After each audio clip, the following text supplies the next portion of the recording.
So you have a new song coming out. Now you need a lyric video to go along with it. You might be wondering, where do I even start? Do I keep it simple with just text on a plain background, or do I go more conceptual like a music video? Well, I'm going to walk you through my most recent lyric video and show you how I got from a concept to the final product and everything in between. Now, this song I'm working on today is really simple, so I didn't want to lean into any kind of story or anything conceptually too heavy, but the one thing that I like about it is it's a very good walking tempo. So my idea was just to have a guy walking down the street with a bunch of old buildings behind him and the lyrics above him. Now for the plan to do this, first I would film a reference video of myself walking on a treadmill, then I would make the background and use rotoscope animation. Easy enough. To make the background, I stitched together in Photoshop a bunch of screenshots of Google Maps of main streets around Utah that I really liked. Then I traced over them, making sure to adjust the perspective when necessary. I colored it in, added some shading, some other details like the sidewalk and the road, and there's the background. Next, I filmed myself walking on a treadmill. I made sure to wear clothes that had contrasting colors to make the animation easier. Now, I tried going frame by frame and doing this kind of rotoscope animation, but I just wasn't really liking it, and it took so long to do, and ain't nobody got time for that. So that idea's out the window.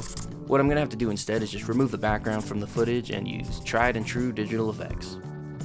There's a lot of ways to remove the background from the footage, but I decided to use this website called Runway ML to get this green screen.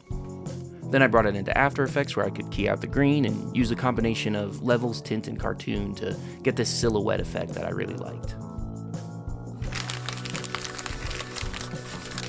Once I had the background moving and the silhouette in place, I wasn't loving the look of it, so I used this kind of lens distortion effect on the background and did some other things like posterize some coloring and this color emboss thing that I then keyframed to make it kind of flickery and a little sharp.